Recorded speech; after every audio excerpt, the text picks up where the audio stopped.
제가 지난번에 시계 촬영을 하고 이 브랜드에 대해서 간략히 소개해드리려고 찾다 보니까 시계 리뷰에서 간단히 소개하기에는 너무 재밌는 얘기가 많아서 처음으로 브랜드에 대한 단독 소개 영상을 한번 찍어보려고 합니다. 혹시나 이 영상을 보시고 만약에 궁금하신 시계, 카메라, 브랜드가 있으시면 댓글로 남겨주시면 한번 준비해 보도록 하겠습니다. 이번 영상에서 소개할 브랜드는 미국을 대표하는 시계 브로바입니다. 브로바는 체코 보헤미아 출신의 미국 이민자 조셉 브로바라는 사람이 1875년 뉴욕 맨하탄에서 보석상을 오픈하면서 브랜드의 역사가 시작되는데요. 조셉 브로바가 되게 손재주가 뛰어났나봐요. 뛰어난 손재주와 미적 감각으로 사업이 번창하였고 1911년에 브로바가 자체 제작한 시계가 매우 큰 호응을 얻으니까 조셉 브로바가 1912년에 스위스 비엔에 공장을 지어서 시계 부품을 획득시켜요. 시계들의 부품이 공유작하면서 이게 세계 최초의 양산시계라는 타이틀을 얻게 됩니다. 이때부터 브로바가 이제 마케팅도 되게 잘하게 되는데 되게 많은 세계 최초의 타이틀, 굵직굵직한 타이틀을 얻게 되는데 이 브로바는 1926년에 세계 최초의 라디오 광고, 10 p.m. Be well OVA, Boulevard Watch Time. 1941년 세계 최초의 TV 광고 America runs on Boulevard time. 타이틀을 가지게 되면서 미국 전역에 브로바를 알리게 되는데요. 여담으로 브로바의 인지도를 확인할 수 있는 에피소드가 있는데 1927년 세계 최초로 미국에서 프랑스까지 대서양 무착륙 단독 비행을 성공한 찰스 린드버그가 이때 성공하고 받은 시계가 브로바 시계하고 $1짜리 수표라고 하더라고요. 브로바가 얼만큼 그 당시에 위상이 뛰어났는지 알 수 있겠죠. 브로바는 전쟁에서도 큰 기여를 합니다. 브로바가 인지도를 쌓았어요. 이때 이제 세계 2차 대전이 일어나죠. 일본에게 시계를 공급하는 필드워치 유격이 있는데 브로바 역시 논용모 시계를 공급을 했습니다. 이 손목 시계를 착용을 하게 되면서 작전 시간도 정확하게 바로바로 확인할 수 있고 작전의 효율을 증가시켜서 연합군이 승리하는 데 기여했다고 볼 수 있습니다. 브로바에서는 이 시계를 복각해서 출시도 하고 한정판으로 출시한 적이 있습니다. 모델들을 설명을 드리면 A11은 현재도 많은 브랜드에서 브레더스나 뭐 이런데 이 디자인을 복각해서 판매 중인 모델이고 브로바에서도 현대적으로 재해석해서 복각 모델이 꽤나 여러 개 나와 있고요. 이 중에서 제가 구매하고 싶은 모델이 있는데 그리고 A11에 이은 에피소드가 있는데 2차 대전 당시 참전 중이던 미국의 USAAF 미 육군 항공대의 ATSC라는 항공기술 서비스 사령부에서 A11에 불편한 상황이 있다고 해서 요거를 개선해가지고 공급해달라는 요청을 브로바에 정식으로 했었는데 그래서 이 비행 시간을 계산할 수 있고 시인성이 뛰어난 A-15 파일럿 워치를 공급하였다고 알려져 있는데요. 500개 정도 공급을 했는데 이게 실제 군인들한테 지급되진 않았어요. 그 이유가 뭐냐면 미 공군의 테스트를 최종적으로 채택이 되지 않았고 다이얼에 적용된 이 야간 기능들은 아주 유용한데 A50T가 용두가 2개로 해서 이너 베젤이 안에 군이랑 C가 돌아가게 돼 있거든요. 근데 이 2개의 용도로 조정 가능한 시간과 분의 역할이 오히려 군인들이 작전 수행할 때 헷갈리게 할 수도 있다는 이유로 요 A-15는 공급은 되지 않았다고 합니다. 뭐 어쨌든 간에 그런 역사적 사실은 있으니까요. 그래서 A-15 같은 경우에는 브로바에서 2014년도에 타입 A-15를 70주년 기념을 해서 500피스 한정판으로 출시를 했는데 요 브로바에도 여러 라인들이 있잖아요. 근데 그 중에서 아주 고급 라인인 아큐 스위스 라인으로 출시를 해서 가격이 $1,600? 브로바 시계 중에서는 꽤나 비싼 편으로 책정이 되어서 판매되었었습니다. 현재는 96A245라는 모델 코드로 파기되어서 현재도 판매 중입니다.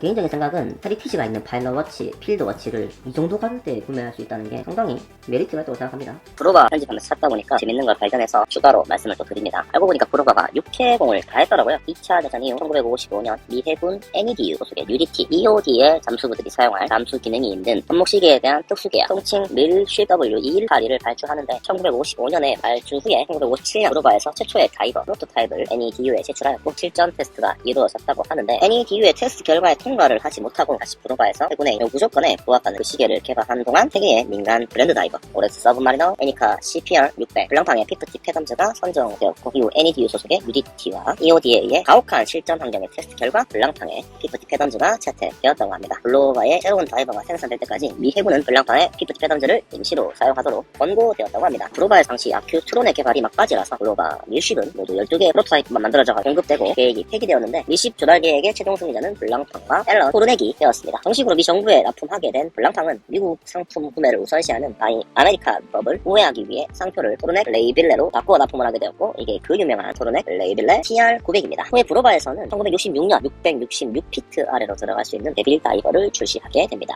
브로바는 맨해튼에 기술 발전 연구소를 세우면서 고층 빌딩으로 꾸준히 기술 개발을 했는데 1952년부터 그 기술 개발을 시작해서 59년에 부문터가 완성되고 1960년 혁신적인 시계를 출시를 하는데요. 바로 현재의 브로바를 잇게 한 아큐트론입니다. 이는 세계 최초의 음차식 시계라는 타이틀을 가지게 되는데 당시까지만 해도 배터리를 시계에 삽입한다는 것 자체가 되게 희한한 발상이었는데 브로바에서 소리 국세 있죠. 땡땡이 하는 부품을 이용해서 초당 360Hz라는 진동수를 만들어내서 이걸 시계 무브로 이용을 합니다. 세계 최초의 전자식 시계는 1957년 출시한 해밀턴의 일렉트로닉 500이라는 모델인데 이 모델 같은 경우에는 시계에 밥 주는 행위 정도를 배터리가 행위를 하더라고요. 브로바에서 시계에 들어가 있는 밸런스 유기를 소리 국세로 대체를 하면서 아큐트론 무브먼트를 개발해서 엄청난 성공을 거두었고 아큐트론은 이후 1969년에 시계 역사에 환액을 끈 피코의 쿼츠 시계 아스트론이 나오기 전까지 정말 정확성이 뛰어난 -2초의 월오차가 플러스 40초인가 그럴 거예요. 근데 슈퍼커츠 무브먼트보다는 정확성이 떨어집니다. 그래서 커츠가 나오기 전까지는 정확성이 매우 뛰어난 친정 기술로 자리를 하였습니다만, 근데 놀랍게도 커츠 파동에도 아큐트론은 살아남았어요. 왜냐하면 1970년 아큐트론이 세이코 커츠 부분가 나왔잖아요. 그러면 이제 아큐트론도 아큐트론 나름대로 방어를 해야 될 거 아니야. 그래서 아큐트론 무브먼트를 보여주는 안에 스켈렛 형태의 시계를 프로토타입으로 홍보하려고 딱 보여줬는데, 이게 이제 대박이 터진 거예요. 소비자들이 아니 그 시계를 정식으로 출시를 해라, 그렇게 이쁜 시계를 왜 출시를 안 해, 이런 식으로 얘기를 했나 보지. 그래서 정식 출시를 합니다. 아큐트론 스페이스 뷰라는 이름으로 정식 출시를 하는데, 이 시계 같은 경우에는 미공식적으로 세계에서 최초로 양산된 스켈레톤 시계라는 타이틀을 가지고 있습니다. 이 아큐트론에 사용된 소리 굽새가 그 상징성으로 인해서 현재까지도 브로바의 마크가 되는 겁니다. 이 아큐트론은 2010년도에 아큐트론 출시 50주년을 기념해서 1000피스 한정판으로 출시를 했는데요. 그리고 이 당시 2010년도에 현재도 보여주고 있는 UHF 슈퍼커츠 기술을 발표해서 초침이 무르르듯이 움직이는 스윕 세컨즈를 발표했는데, 2014년에는 이 슈퍼커츠 무브먼트를 장착한 아큐트론 2를 출시했습니다. 이 스윕 세컨드 무브먼트는 신기하게 기계식 시계보다 더 단스럽게 초침이 지나갑니다. 브로는 우주에서도 활동한 시계이기도 합니다. 나사에서 지정한 공식 스페이스 타임 키퍼가 오메가의 스피드마스터 문워치잖아요. 근데 이 문워치랑 마지막까지 경쟁했던 게 브로바의 크로노그래프 시계였어요. 놀랍게도 브로바가 사실은 이 타임 키퍼 경쟁하기 이전에 계속해서 나사에서 임무를 같이 한 시기이기도 한데, 1958년 발사된 인공위성 뱅가드 1호에는 아큐트론 기술이 사용되었습니다. 공식적으로 46개의 임무에 나사의 제안을 받아서 참여했다고 하네요. 사실은 이게 오늘 이 영상을 이 시계를 소개하려고 공부를 하다 촬영하게 된 영상인데, 1970년대에 공식 스페이스 타임키퍼로 마지막까지 브로바와 오메가와 경쟁을 했는데, 브로바가 최종 성능 시험에서 탈락을 한 거예요. 그래가지고 공식 문워치는 오메가 스피드마스터가 되었습니다. 근데 1971년 아폴로 15 프로젝트에 데이비드 스콧이라는 테스트 파일럿이 참여를 하게 되는데, 브로바가 개인 시계로 이 시계를 지급을 한 겁니다. 크로노그래프를 지급을 했는데, 데이비드 스콧이 달의 표면에서 임무를 시행을 하다가 오메가의 스피드마스터의 운무 글라스가 태양의 직사광선을 받았는지 빠져버려가 PP키트에 가져간 브로바 크로노그래프를 착용하고 임무를 마쳤다고 합니다. 브로바의 크로노그래프가 유일무이하게 개인 시계로 달에 다녀온 시계가 된 거예요. 그거를 이제 여기 보시면 그 내용이 이렇게 나와 있습니다. 아폴로 15의 7월 26일부터 8월 7일까지 그런 내용이고요.